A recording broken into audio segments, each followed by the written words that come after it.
ବାସୁଦେବପୁର ରଜ ମହୋତ୍ସବ 2026 ଅନୁଷ୍ଠିତ 15 ପଞ୍ଚାୟତକୁ ନେଇ ରଜ ମହୋତ୍ସବ ଭଦ୍ରକ ଜିଲ୍ଲା ବାସୁଦେବପୁର ବ୍ଲକ ଅନ୍ତର୍ଗତ ବାଲିମିତ ମିଳନ ପଡ଼ିଆରେ ଭେଡ଼ା ଅଞ୍ଚଳର 15ଟି ପଞ୍ଚାୟତର ଗ୍ରାମବାସୀମାନଙ୍କୁ ଏକତ୍ରିତ ଭାବରେ ଦିନିକିଆ ବାସୁଦେବପୁର ରଜ ମହୋତ୍ସବ 2026 ମହାସମାରୋହରେ ଅନୁଷ୍ଠିତ ହୋଇଯାଇଛି।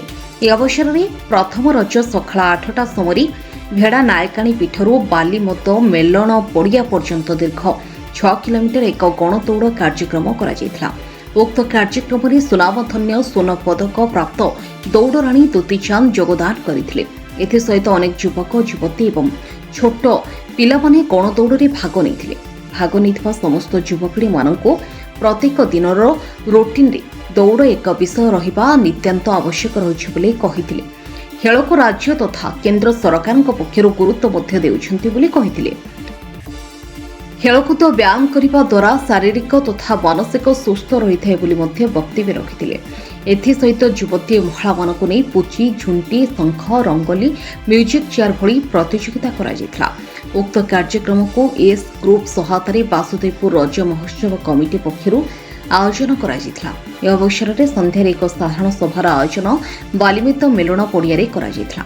ସମାଜସେବୀ ମନୋଜ କୁମାର ନାୟକଙ୍କ ସଭାପତିତ୍ୱରେ ମୁଖ୍ୟ ଅତିଥି ଭାବରେ ତହସିଲଦାର ପ୍ରିୟବ୍ରତ ଦାସ, ମୁଖ୍ୟ ବକ୍ତା ରାଷ୍ଟ୍ରୀୟ ସ୍ୱୟଂସେବକ ସଂଘର ପ୍ରାନ୍ତ ସହ କାର୍ଯ୍ୟବାହ୍ୟ ରବିନାରାୟଣ ପଣ୍ଡା, ସମ୍ମାନିତ ଅତିଥି ଭାବରେ ବିଡିଓ ତନ୍ମିତା କର, ବରିଷ୍ଠ ବିଜେପି ନେତା ଦୀନବନ୍ଧୁ ପତି, ସମାଜସେବୀ ତଥା ଏଏସ୍ ଗ୍ରୁପ୍ର ଚେୟାରମ୍ୟାନ୍ ରାଜୀବ ଲୋଚନ ନାୟକ, ସ୍ୱଦେଶୀ ଜାଗରଣ ମଞ୍ଚର ସ୍ୱାବଲମ୍ବନ ଭାରତର ବାଲେଶ୍ୱର ଓ ଭଦ୍ରକ ମହିଳା ପ୍ରମୁଖ ପୁଷ୍ପା ରାଣୀ ଲେଙ୍କା, ଦେବାଂଶୀ ଗ୍ରୁପ୍ର ମ୍ୟାନେଜିଂ ଡାଇରେକ୍ଟର ଅମର କୁମାର ସାହୁ, ହିନ୍ଦୁ ଜାଗରଣ ମଞ୍ଚର ପ୍ରାନ୍ତ ସହ ସଂଯୋଜକ ସଞ୍ଜୟ କୁମାର ଦାସ ପ୍ରମୁଖ ମଞ୍ଚାସନ ଅତିଥିମାନଙ୍କ ଦ୍ୱାରା ଜଗତର ନାଥ ଜଗନ୍ନାଥଙ୍କ ଫଟୋଚିତ୍ରରେ ପୁଷ୍ପମାଲ୍ୟ ଅର୍ପଣ ପୂର୍ବକ ଦୀପ ପ୍ରଜ୍ୱଳନ କରି ସଭା କାର୍ଯ୍ୟ ଆରମ୍ଭ କରାଯାଇଥିଲା।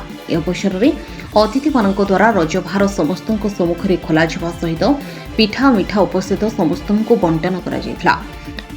ମଞ୍ଚାସନ ଅତିଥିମାନେ ଦ୍ୱିତୀୟ ରଜ ମହୋତ୍ସବ ପାଳନ ଉପରେ ଏବଂ ରଜ ପର୍ବର ମହତ୍ତ୍ୱ ବିଷୟରେ ବକ୍ତବ୍ୟ ରଖିଥିଲେ। ଏହି କ୍ରମରେ ଉକ୍ତ ପ୍ରତିଯୋଗିତାରେ ପ୍ରଥମ, ଦ୍ୱିତୀୟ ଓ ତୃତୀୟ ସ୍ଥାନ ହାସଲ କରିଥିବା ପ୍ରତିଯୋଗୀମାନଙ୍କୁ ଅତିଥିମାନଙ୍କ ଦ୍ୱାରା ପୁଷ୍ପଗୁଚ୍ଛ ସହିତ ଆର୍ଥିକ ରାଶି ଏବଂ ପଦକ ପ୍ରଦାନ କରିଥିଲେ। ଅତିଥିମାନଙ୍କ ଦ୍ୱାରା ରଜ ଗୀତ ଏବଂ ଭେଡ଼ା ରଜ ମହୋତ୍ସବ 2026 ସ୍ମାରକୀ ଉନ୍ମୋଚନ ଅତିଥିମାନଙ୍କ ଦ୍ୱାରା କରାଯାଇଥିଲା। ସେହିପରି ବାସୁଦେବପୁର ବ୍ଲକରେ ଚଳିତ ବର୍ଷ 10ମ ଶ୍ରେଣୀ ବୋର୍ଡ ପରୀକ୍ଷାରେ କୃତିତ୍ୱ ହାସଲ କରିଥିବା ପ୍ରତିଭାମାନଙ୍କୁ ପୁଷ୍ପଗୁଚ୍ଛ ସହିତ ଆର୍ଥିକ ରାଶି ପ୍ରଦାନ କରିଥିଲେ। ଆଗାମୀ ଦିନରେ ଏହି କାର୍ଯ୍ୟକ୍ରମକୁ 3 ଦିନ ଧରି କରାଯିବ ବୋଲି ସମାଜସେବୀ ମନୋଜ ନାୟକ ମତ ପ୍ରକାଶ କରିଥିଲେ। ମନୋଜ ସେବା ସଂସ୍ଥାନର କାର୍ଯ୍ୟକର୍ତ୍ତା ରାଜେନ୍ଦ୍ର ବିଶ୍ୱାଳ, ସଚିନ ଆଚାର୍ଯ୍ୟ, ବିପିନ ବିହାରୀ ମିଶ୍ର, ଭକ୍ତହରି ନାୟକ, ପ୍ରଦୀପ କୁମାର ବଳ ପ୍ରମୁଖ ଉପସ୍ଥିତ ରହି କାର୍ଯ୍ୟକ୍ରମକୁ ପରିଚାଳନା କରିଥିଲେ। ଶେଷରେ ଅରୁଣ କୁମାର ମହାନ୍ତି ଧନ୍ୟବାଦ ପ୍ରଦାନ କରିବା ସହିତ ସଭା ସାଙ୍ଗ କରିଥିଲେ। କୁମାର ନାୟକ ବାଲିମେତ ଆଜି ମହୋତ୍ସବ ରଜ ମହୋତ୍ସବ ପାଳନ ହେଉଛି, କ'ଣ କହିଲେ? ରଜ ମହୋତ୍ସବ ବାଲିମେତ ପଡ଼ିଆରେ ଏଇଟା ଦ୍ୱିତୀୟ ବର୍ଷ,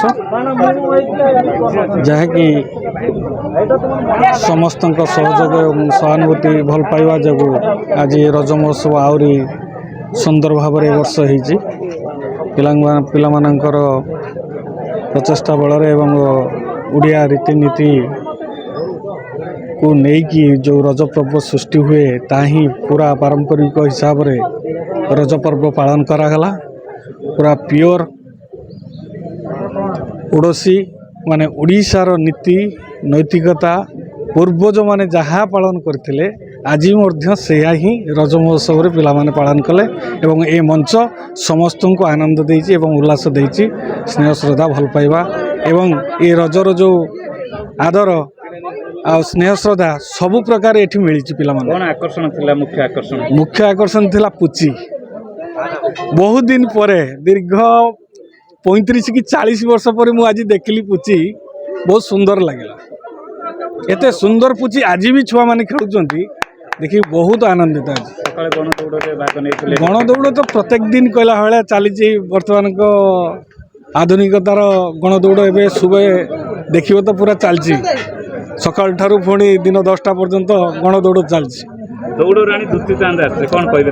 ଦୌଡ଼ରାଣୀ ଦୁତି ଚାନ୍ଦ ପିଲାମାନଙ୍କ ସହିତ ବହୁତ ଆନନ୍ଦର ସହିତ ତାଙ୍କର ଯେଉଁ ଫିଟନେସ୍ ବା ତାଙ୍କର ଯେଉଁ ପ୍ରଚେଷ୍ଟା ଚାଲିଛି ଓଡ଼ିଶାରେ, ସେ 2-3ଟା ୟୁନିଟ୍ ମଧ୍ୟ କରିଛନ୍ତି ଓଡ଼ିଶାରେ।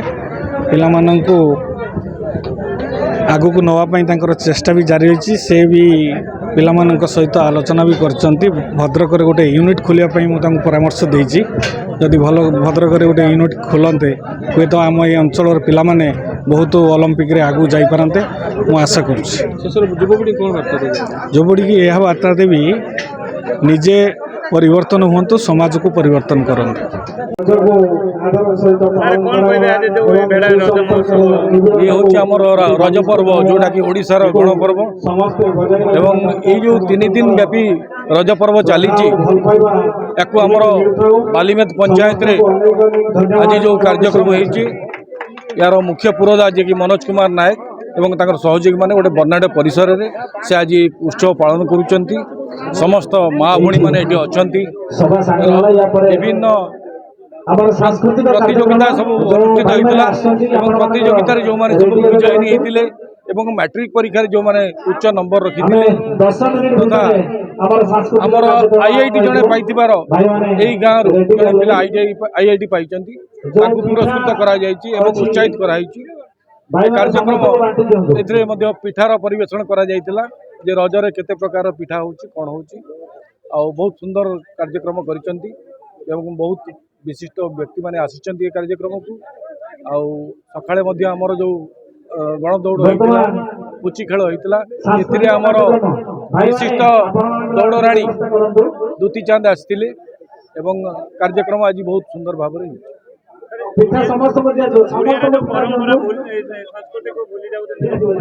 यही संस्कृति को भूली जाउचनी बोल तो ये गोटे प्रयास से चेष्टा करुचन जे संस्कृति लोक मानक मध्य आउ थे उज्जीवित हो समस्त मध्य रज पर्वर महत्वटा समस्त को माने जमी से ग्रहण करें तो पालन करेंगे तार गोटे प्रयास जो रज महोत्सव जो बालीमेद रे होची आपण अतिथि भाव रे बहुत सुंदर भाव में आज रज महोत्सव पालन करिया हिसाब रे गोटे वासुदेवपुर ऑफिसर हिसाब रे मते निजको बहुत गर्व अनुभव आज होची कारण रज आमर पारंपरिक एक बहुत बड़ फेस्टिवल एइथरे आमे समस्ते एकाठी हेताओ घर लोक एवं आज जो भली भाव में लोक उत्सुकता देखैले जो भली भाव में जो सेठी अछि देखिकी रज माने मौज जो रज मौजटा जो हबा कथा सेटा पूरा 100% हेची बोली मु कहि परिबी। तो आमको ये आमंत्रित करथिबारु बहुत बहुत धन्यवाद। बहुत भल लगिला एठी भद्रक वासुदेवपुर रंजन मल्लिक रिपोर्ट न्यूज 18 ओडिशा।